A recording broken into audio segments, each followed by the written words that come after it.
कराग्रे वसति लक्ष्मी करमध्ये सरस्वती करमूले सदा गौरी प्रभारे करदर्शनम् रवये नमः भानवे नमः रवये नमः भानवे नमः समुद्रवसने देवी पर्वतस्तनमण्डिते विष्णुपत्नी नमस्तुभ्यं पादस्पर्शं क्षमस्व मे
മലപ്പുറം ജില്ലയിലെ അത്യപൂർവമായൊരു ക്ഷേത്രഭൂമിയിലേക്കാണ് ഇന്ന് നമ്മുടെ സഞ്ചാരം.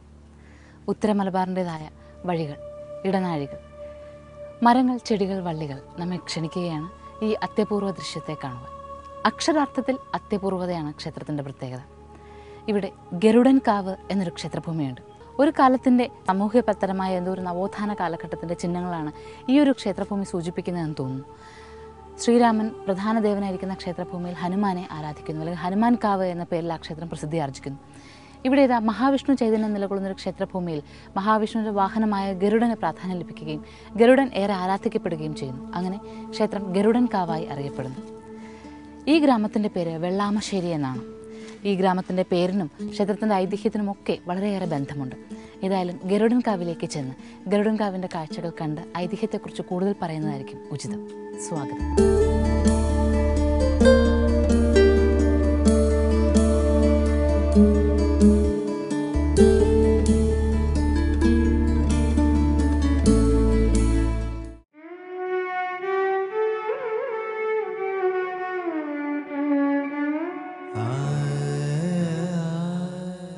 അറിവമ്മ അലിവമ്മ അമൃതമ്മ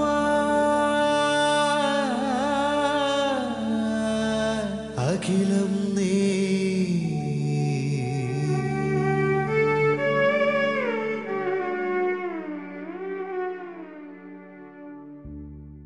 അന്യരിലെ കുറ്റവും കുറവും കാണുകയോ കേൾക്കുകയോ പറയുകയോ ചെയ്യാതെ എല്ലാവരിലും എല്ലാറ്റിലും നന്മ മാത്രം കാണുവാൻ എപ്പോഴും ശ്രദ്ധിക്കണം. സ്വന്തം കൈ മുറിഞ്ഞാൽ അതിനെ കുറ്റപ്പെടുത്താൻ നിൽക്കാതെ മരുന്ന് വെച്ച് പൊറുപ്പിക്കുവാൻ നാം എത്ര വ്യഗ്രതയോടെ ശ്രമിക്കുന്നുവോ അതുപോലെ മറ്റുള്ളവരുടെ തെറ്റുകൾ നോക്കാതെ അവരെ സേവിക്കണം. അമ്മയുടെ വാക്കുകൾ നമ്മുടെ തെറ്റുകളെ പൊറുപ്പിക്കട്ടെ.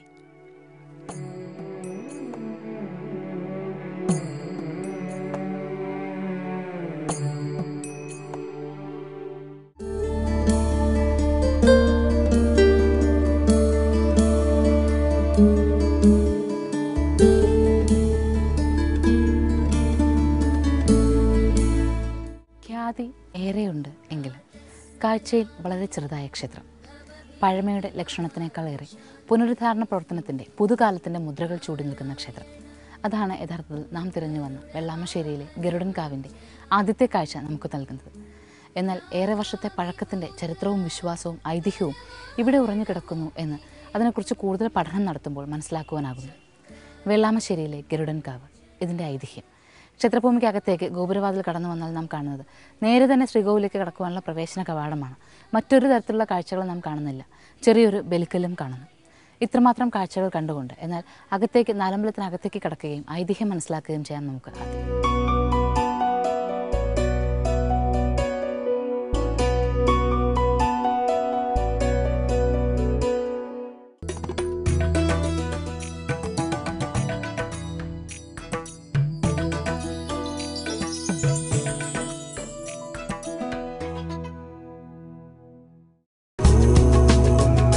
പ്രപഞ്ചശക്തികളുടെ പ്രഭവ കേന്ദ്രങ്ങളാണ് ക്ഷേത്രങ്ങൾ.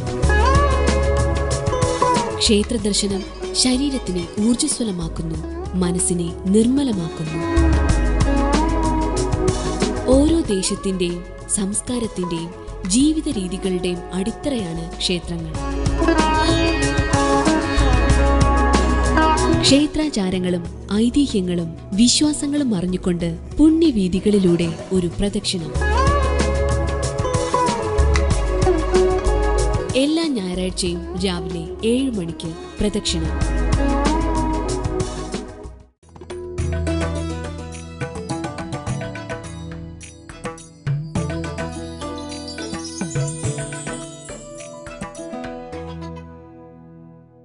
ക്ഷേത്ര ഐതിഹ്യം മനസ്സിലാക്കി കഴിഞ്ഞപ്പോൾ ക്ഷേത്രത്തിനകത്തേക്ക് പ്രവേശിക്കുന്നതിന് മുൻപ് ഈ ക്ഷേത്രക്കുളം ഒന്ന് കാണണമെന്നും ഒരുപക്ഷെ ഇവിടെ വെച്ച് ഐതിഹ്യം പറയുന്നതായിരിക്കും ഏറ്റവും ഉചിതമെന്നും മനസ്സിലാക്കേണ്ടായി. അതുകൊണ്ടാണ് ക്ഷേത്രഭൂമിയിൽ എത്തി നാം ക്ഷേത്രത്തിനുള്ളിൽ പ്രവേശിക്കുന്നതിന് മുൻപ് ക്ഷേത്രക്കുളത്തിലേക്ക് എത്തിയത്. ഇവിടെ നിന്ന് തീർത്ഥസ്പർശം ഏറ്റുവാങ്ങിക്കൊണ്ട് ഐതിഹ്യവും മനസ്സിലാക്കി നമുക്ക് ക്ഷേത്രത്തിലേക്ക് പ്രവേശിക്കാം. ഐതിഹ്യം ഇങ്ങനെയാണ്. ഒരിക്കൽ ഒരു ഋഷിവര്യൻ ഇവിടെ തപസ്സിരുന്നു അത്രേ. തപസ്സിരുന്ന അദ്ദേഹം മഹാവിഷ്ണുവിനെ പ്രത്യക്ഷപ്പെടുത്തുകയും മനുഷ്യൻ്റെ പാപമോചനത്തിനുള്ള ഉചിതമായ മാർഗം എന്ത് എന്ന് മഹാവിഷ്ണുവിനോട് ആരായുകയും ചെയ്തു. ഭഗവാനാകട്ടെ അത് തൻ്റെ വാഹനമായ ഗരുഡന് ഉപദേശിച്ചു കൊടുത്തു. ഉപദേശം കേട്ട മാത്രയിൽ തന്നെ ഗരുഡൻ പറന്നു തുടങ്ങിയത്രേ. പറന്നു തുടങ്ങി ഗരുഡൻ വന്നിരുന്ന പ്രദേശത്താണ് ഇന്ന് ഗരുഡൻകാവ് ക്ഷേത്രമുള്ളത് എന്ന് വിശ്വസിക്കപ്പെടുന്നു.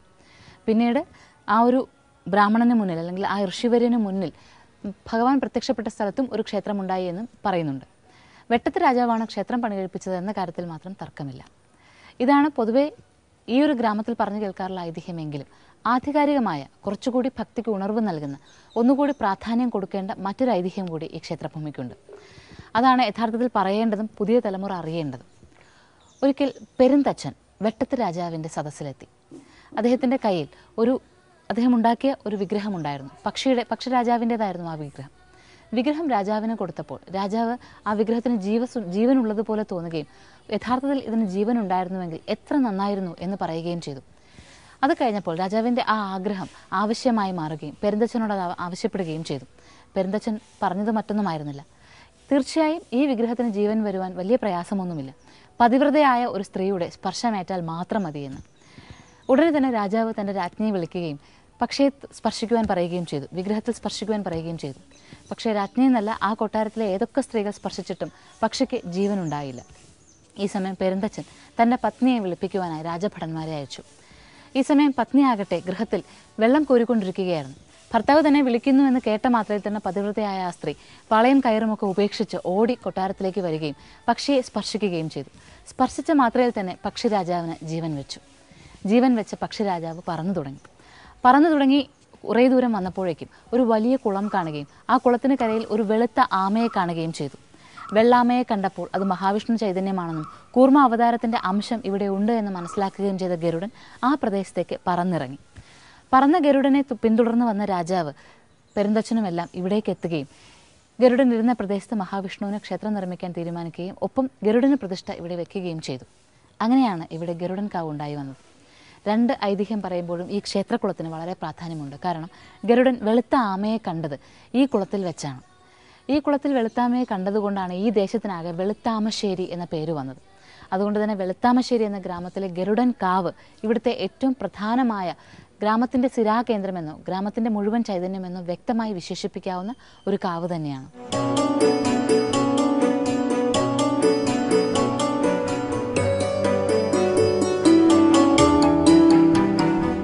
ഭർത്താവ് തന്നെ വിളിക്കുന്നു എന്നറിഞ്ഞ ഉടനെ വെള്ളം കോരിക്കൊണ്ടിരുന്ന പാളയം കയറും ഉപേക്ഷിച്ചു പോയ പെരുന്തച്ഛൻ്റെ ഭാര്യ തിരിച്ച് ഗൃഹത്തിലെത്തിയപ്പോൾ കണ്ട കാഴ്ച എന്തെന്നറിയോ? ഉപേക്ഷിച്ച പാളയം കയറും വെള്ളത്തോടു കൂടി പകുതി വഴിയിൽ അങ്ങനെ തന്നെ തങ്ങി നിൽക്കുന്നു, താഴേക്ക് പോയിട്ടില്ല. അതാണ് പാതിവൃത്യത്തിൻ്റെ ശക്തി എന്ന് കഥകൾ നമ്മെ പഠിപ്പിക്കുന്നു.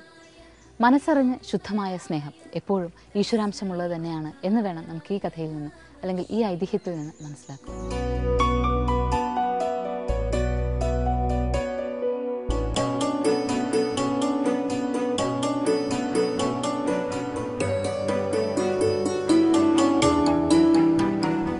ഗരുഡൻകാവിലെത്തുമ്പോൾ, ഗരുഡൻകാവിൻ്റെ നാലമ്പലത്തിനകത്തേക്ക് എത്തുമ്പോഴാണ് നാം മനസ്സിലാക്കുന്നത് വലിയ നാലമ്പലത്തിനകത്ത് ഒരുപാട് മൂർത്തികൾ കുടികൊള്ളുന്ന ഒരു വലിയ ക്ഷേത്രഭൂമി കൂടിയാണ് ഇത് എന്ന്. പ്രധാന നടയിലൂടെ അകത്തേക്ക് പ്രവേശിച്ചാൽ നാം എത്തുന്നത് മഹാവിഷ്ണു ചൈതന്യത്തിന് തിരുമുന്നിലാണ്. മഹാവിഷ്ണു ചൈതന്യത്തെ ദർശിച്ചു കഴിഞ്ഞാൽ പിന്നീട് തൊട്ടരികിലായി ശ്രീചക്രം പ്രതിഷ്ഠ കാണും. ശ്രീചക്രം സങ്കല്പം മാത്രമേ ഇവിടെയുള്ളൂ, പ്രതിഷ്ഠയില്ല. പ്രതിഷ്ഠയില്ലാതെ ശ്രീചക്രത്തെ സങ്കല്പിച്ച് പ്രാർത്ഥിച്ച് ആ പ്രാർത്ഥനയുടെ മുഴുവൻ ഉണർവ് നേടിക്കഴിഞ്ഞാൽ പിന്നെ നാം തൊട്ടരികിലായി ഗണപതി സാന്നിധ്യത്തെ കാണുന്നു. ഇതൊക്കെയും ഒറ്റ ശ്രീകോവിലിൽ തന്നെയാണ് ഉള്ളത് എന്നത് സവിശേഷതയാണ്. ഗരുഡൻകാവിന് പത്മപാദാചാര്യർ ഇവിടെ വന്ന് പ്രാർത്ഥിക്കുവാനും ധ്യാന നിമഗ്നാകുവാനും ഇരുന്നതിന് ശേഷമാണ് വളരെയേറെ ഖ്യാതി വരുവാൻ തുടങ്ങിയത്. ഗരുഡൻകാവ് ഇവിടെ ഉണ്ടായി വന്നതിനെക്കുറിച്ചുള്ള ഐതിഹ്യം ഏറെക്കുറെ നാം പറഞ്ഞുവല്ലോ. എന്നാൽ പലതരത്തിലുള്ള ഭാവത്തിൽ ഈ കഥകൾ പല രീതിയിലും പറഞ്ഞു കേൾക്കാറുണ്ട്. ഇവിടെ ആദ്യം തന്നെ കൂർമ്മ അവതാരത്തിൽ ഭഗവാനെ മഹാവിഷ്ണു ചൈതന്യം നിലകൊള്ളുന്നൊരു ക്ഷേത്രഭൂമി ഉണ്ടായിരുന്നുവെന്നും ആ ക്ഷേത്രഭൂമിയിലേക്കാണ് പെരുന്തച്ഛൻ ജീവൻ വെപ്പിച്ച് പറത്തിവിട്ട ഗരുഡൻ വന്നിറങ്ങിയതെന്നും ആ ഗരുഡൻ നേരെ വന്ന് വലിയൊരു ക്ഷേത്രകുളത്തിന് വെളുത്ത ആമകൾ ധാരാളമുള്ള ക്ഷേത്രകുളത്തിലെ ഒരു വെളുത്ത ആമയ്ക്ക് പുറത്തു വന്നിരുന്നുവെന്നും ഗരുഡനെയും കൊണ്ട് വെളുത്ത ആമ ഇഴഞ്ഞ് നേരെ ഇവിടെ ക്ഷേത്രഭൂമിയിലേക്ക് വിഷ്ണു ക്ഷേത്രത്തിന് ഉള്ളിലേക്ക് വന്നുവെന്നും പിന്നീട് പ്രശ്നവിധിയാൽ ഇവിടെ തന്നെ ഗരുഡന് സാന്നിധ്യം ഉണ്ടാകണമെന്ന് മനസ്സിലാക്കിയാണ് ഇത് ഗരുഡൻ കാവാക്കി മാറ്റിയത് എന്നും പറയുന്നുണ്ട്.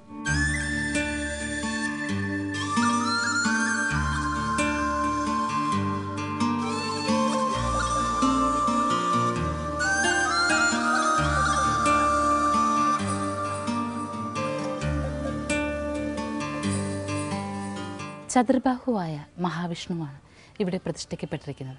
എന്നാൽ കൂർമ്മ അവതാരത്തിലെ സങ്കല്പ പൂജകളാണ് ഇവിടെ നടത്തുന്നത്. ഇരു തട്ടുകളുള്ള ചതുര ശ്രീകോവിലാണ്. ശ്രീകോവിലിന് നന്നേ പഴക്കമുണ്ട് എന്ന് നമുക്ക് മനസ്സിലാക്കാം. ഈ ശ്രീകോവിലിനോട് ചേർന്ന് തന്നെയാണ് ശ്രീചക്രത്തിൻ്റെ സങ്കല്പമുള്ളതെന്ന് പറഞ്ഞുവല്ലോ.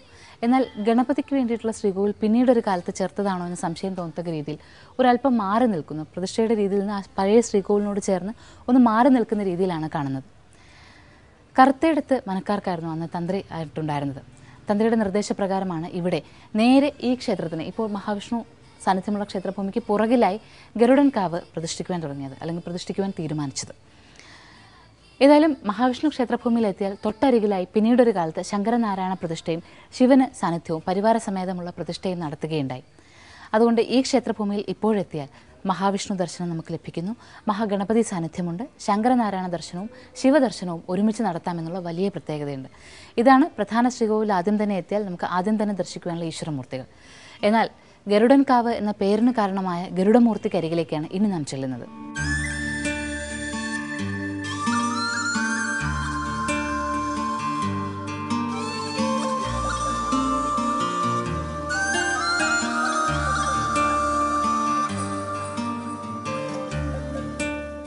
കൂർമാവതാര സാന്നിധ്യവുമായി മഹാവിഷ്ണു ക്ഷേത്രം മുമ്പ് തന്നെ ഉണ്ടായിരുന്നുവെന്നും പിന്നീടാണ് ഇവിടെ ഗരുഡൻകാവ് പണിതത് എന്നുള്ള ചരിത്രമായിരിക്കണം സത്യമായിട്ടുള്ളത്. കാരണം ഈ ശ്രീകോവിലിൻ്റെ കാഴ്ച തന്നെ അത് വ്യക്തമാക്കി തരുന്നുണ്ട്. പൂർണ്ണമായി നിർമ്മിച്ച ഒരു ശ്രീകോവിൽ മഹാവിഷ്ണുവിന് വേണ്ടി മുമ്പ് തന്നെ ഉണ്ടായിരുന്നുവെന്നും പിന്നീട് അതിനോട് ചേർത്ത രീതിയിലാണ് പടിഞ്ഞാറോട്ട് ഒരല്പം തള്ളി നിൽക്കുന്ന രീതിയിൽ ഗരുഡൻ്റെ പ്രതിഷ്ഠ കാണുന്നത്, ഗരുഡൻകാവ് നാം കാണുന്നത്. അതുകൊണ്ട് ഇത് പിന്നീട് ചേർത്തതാണെന്ന് ശരിക്കും തന്നെ മനസ്സിലാക്കാം. അതുപോലെ തന്നെ ഗണപതിക്ക് വേണ്ടിയിട്ടുള്ള സാന്നിധ്യവും ശ്രീകോവിലും ചേർത്ത് പണി കഴിപ്പിച്ചിരിക്കുന്നത് തന്നെയാണ്.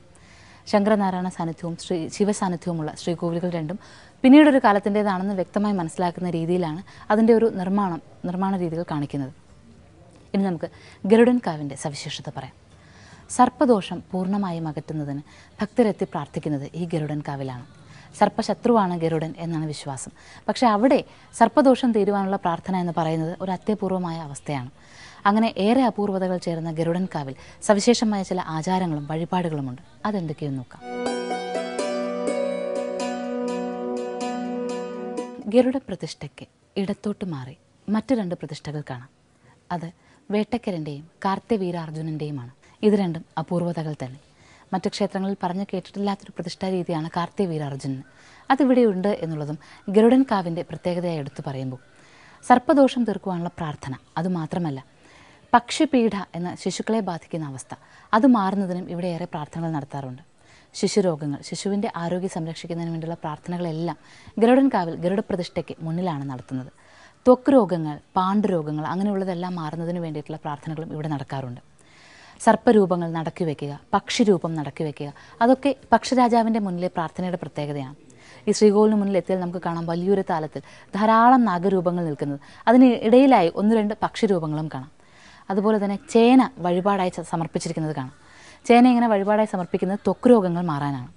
എന്നാൽ ഇനിയും സവിശേഷമായ മറ്റൊരു ആചാരമുള്ളത് ഒരു തൊട്ടിയിൽ അല്ലെങ്കിൽ ഒരു വട്ടിയിൽ വെള്ളരിക്ക കാഴ്ചവെക്കുക എന്നുള്ളതാണ്. അത് ത്വക്ക് രോഗങ്ങൾ, ശക്തമായ ത്വക്ക് രോഗങ്ങൾ പോലും മാറുന്നതിനാണ് ഇങ്ങനെ പ്രത്യേകിച്ചുള്ള വട്ടിയിൽ വെള്ളരിക്ക സമർപ്പിക്കുന്നത്. വെള്ളരിക്ക എന്ന് പറയുമ്പോൾ നമ്മുടെ സാധാരണ കാർഷിക വിഭവമായ വെള്ളരിക്കയല്ല, വെള്ളരിക്കയുടെ ആകൃതിയിലുള്ള ഇരുമ്പ് വെള്ളരിക്കകളാണ് ഭഗവാന് മുന്നിൽ കാഴ്ചവെക്കുന്നത്. ഇത് ത്വക്ക് രോഗം പൂർണ്ണമായും മാറുന്നതിന് നാടിൻ്റെ നാനാഭാഗത്തു നിന്ന് ഇപ്പോഴും ഭക്തർ ധാരാളമായി ഇവിടെ എത്തി ഇങ്ങനെ ഈ വെള്ളരിക്ക തിരുനടയിൽ സമർപ്പിക്കാറുണ്ട്.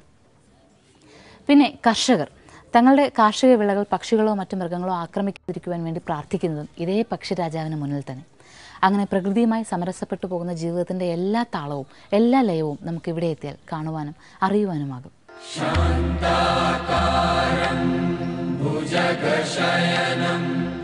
പദ്മനാഭം സുരേശം വിശ്വാധാരം ഗഗനസദൃശം മേഘവർണം ശുഭാംഗം.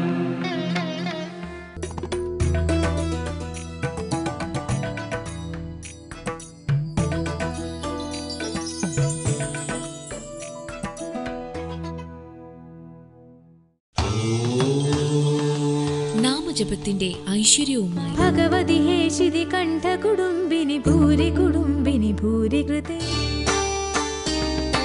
ഉപനിഷത്തിന്റെ പൊരുൾ തേടി സംവത്സരങ്ങൾ കഴിഞ്ഞാൽ പോലും അജ്ഞാനികൾക്ക് ഈശ്വരൻ എവിടെയാണെന്നറിയില്ല. ഭാഗവത കഥാസാരവുമായി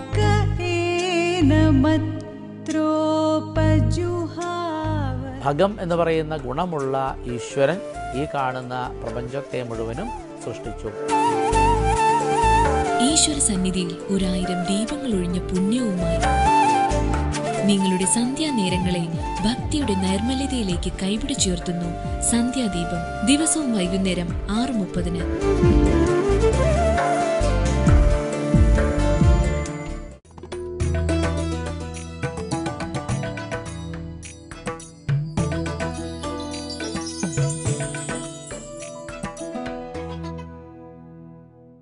ഇതാണ് ഇവിടെ വട്ടിയിൽ സമർപ്പിക്കാറുള്ള വെള്ളരിക്കകൾ. ഒറ്റനോട്ടത്തിൽ നടയിൽ സമർപ്പിച്ചിരിക്കുന്നത് കണ്ടപ്പോൾ ഇരുമ്പ് കൊണ്ടുണ്ടാക്കിയ വെള്ളരിക്കകൾ എന്നാണ് വിചാരിച്ചത്. എന്നാൽ യഥാർത്ഥത്തിൽ ഇത് ഉണ്ടാക്കിയിരിക്കുന്നത് ഇരുമ്പ് കൊണ്ടല്ല, തടിയിൽ തന്നെ തീർത്തിട്ടുള്ള വെള്ളരിക്കയാണ്. ഇതാണ് ത്വക്ക് രോഗശമനത്തിനായി നടയിൽ സമർപ്പിക്കുന്നത്. ഇതാ ഈ ആകൃതിയിൽ. ഇങ്ങനെ ഒരു വിശ്വാസം എന്തുകൊണ്ട് വന്നു എന്ന് ആധികാരികമായി പറയുവാൻ ഇവിടെ ആർക്കും ആകുന്നില്ല. ഒരുപക്ഷെ അതിന് നമ്മൾ അന്വേഷിച്ച് കണ്ടുപിടിക്കേണ്ടതാണ്. ഏതായാലും പ്രകൃതിയിൽ നിന്ന് ലഭിക്കുന്ന ഉൽപ്പന്നങ്ങൾ ഭഗവാന് മുന്നിൽ സമർപ്പിക്കുന്നത് ഒരു പ്രത്യേക രീതിയായിരിക്കെ പക്ഷിരാജാവായ ഭഗവാൻ ഇവിടെ വസിക്കുന്നത് കൊണ്ട് തന്നെ നേരിട്ടുള്ള വെള്ളരിക്ക മുന്നിൽ വെച്ച് മറ്റു ചില പ്രശ്നങ്ങൾ ഉണ്ടാക്കണ്ട എന്ന് കരുതിയിട്ടാണോ അതോ മറ്റു പക്ഷികളെ ആകർഷിക്കേണ്ട എന്ന് കരുതിയിട്ടാണോ എന്നറിയില്ല, ഇങ്ങനെ തടി കൊണ്ടുള്ള വെള്ളരിക്ക കൊണ്ടൊരു പ്രത്യേക ആചാരം ഇവിടെ ഉണ്ടായി വന്നത്.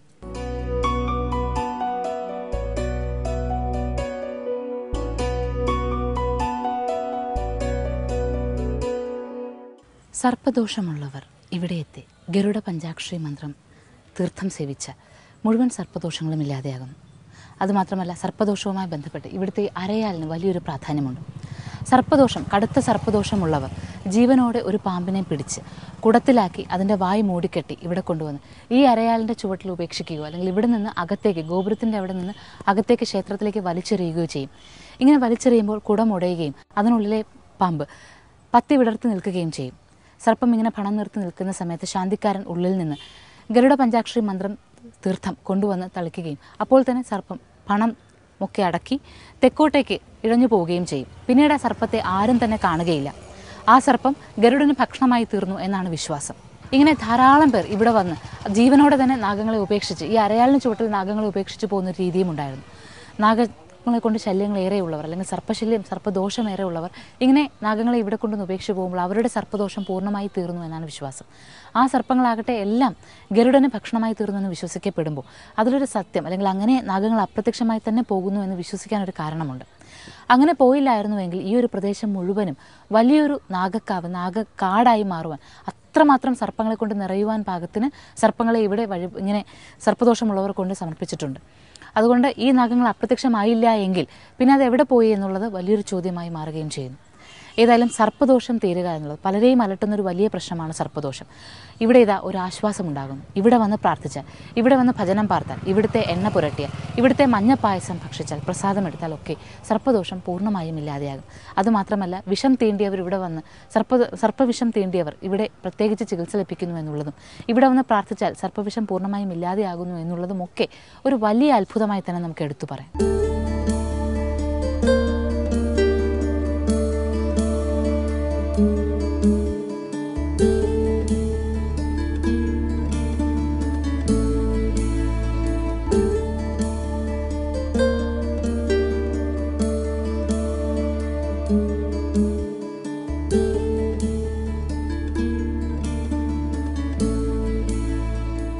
ഗരുഡൻ കാവിൽ എല്ലാ ഞായറാഴ്ചകളും വിശേഷ ദിവസങ്ങളാണ് എങ്കിലും മണ്ഡലകാലത്തെ ഞായറാഴ്ച പ്രധാനമാകുന്നു.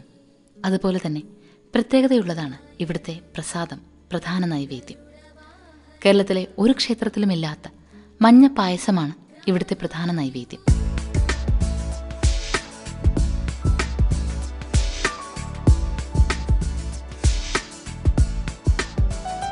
മഞ്ഞൾ വിഷഹാരിയാണല്ലോ. കുടുംബ ഐശ്വര്യത്തിനും സർവ്വദോഷ പരിഹാരങ്ങൾക്കുമാണ് മഞ്ഞപ്പായസം. ഗരുഡ പഞ്ചാക്ഷരി എണ്ണയാണ് പ്രധാനപ്പെട്ട പ്രസാദം. ത്വക്ക് രോഗങ്ങൾക്ക് പുറമേക്ക് പുരട്ടാനും വിഷാംശം ഉള്ളിൽ ചെന്നിട്ടുണ്ടെങ്കിൽ പ്രതിവിധിയായി സേവിക്കാനും 12 ദിവസം തുടർച്ചയായി സേവിക്കാനും ലേപനം ചെയ്യാനും ഗരുഡ പഞ്ചാക്ഷരി എണ്ണ ഉത്തമമാണ്.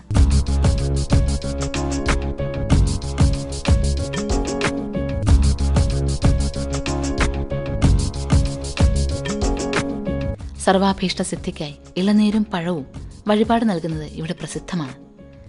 ഇളനീരിനോടൊപ്പം ഏതു പഴവും നേദിക്കാം. പക്ഷിയുമായി ബന്ധപ്പെട്ട് അല്ലെങ്കിൽ പക്ഷി രാജാവ് ഇവിടെ നിലകൊള്ളുന്നത് കൊണ്ടാണ് ഇങ്ങനൊരു വിശ്വാസം വന്നത്. പാമ്പും മുട്ടയും നടക്കി വയ്ക്കുന്നത് സർവ്വദോഷങ്ങളും സന്തതി ദോഷങ്ങളും അകറ്റാനാണ്.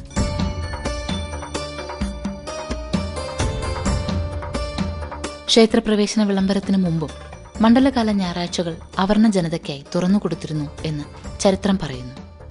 മണ്ഡലകാലത്ത് മനുഷ്യരൂപത്തിൽ സർപ്പദൈവങ്ങൾ ഇവിടെ എത്തുമത്രേ. നാഗസാന്നിധ്യമാണ് ഇതുകൊണ്ട് ലക്ഷ്യമാക്കുന്നത്. സർപ്പദോഷ പരിഹാരത്തിന് ഗരുഡ പഞ്ചാക്ഷരി പുഷ്പാഞ്ജലി, സർപ്പദോഷ പരിഹാര പൂജ എന്നിവ ഇവിടെ പ്രധാനമാണ്.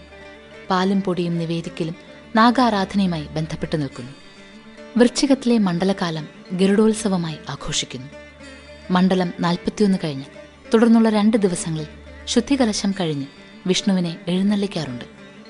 ഗരുഡന് ഒറ്റ കലശമേ പതിവുള്ളൂ. വിഷ്ണു സങ്കല്പത്തിലാണ് ഇവിടെ നിത്യപൂജ.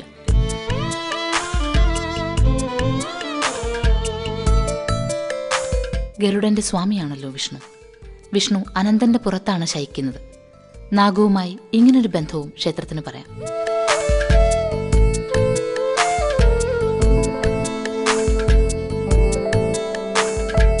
ഗരുഡൻ കാവിലെ ഉത്സവം മേളാത്മകമോ ദൃശ്യാത്മകമോ അല്ല. ആന എഴുന്നള്ളിപ്പും വാദ്യമേളവും ഒന്നും ഗരുഡ ഭഗവാൻ ഇഷ്ടപ്പെടുന്നില്ല എന്നുള്ളതിന് അനുഷ്ഠാന വാദ്യങ്ങൾ മാത്രമേ ഇവിടുത്തെ ഉത്സവത്തിന് പതിവുള്ളൂ.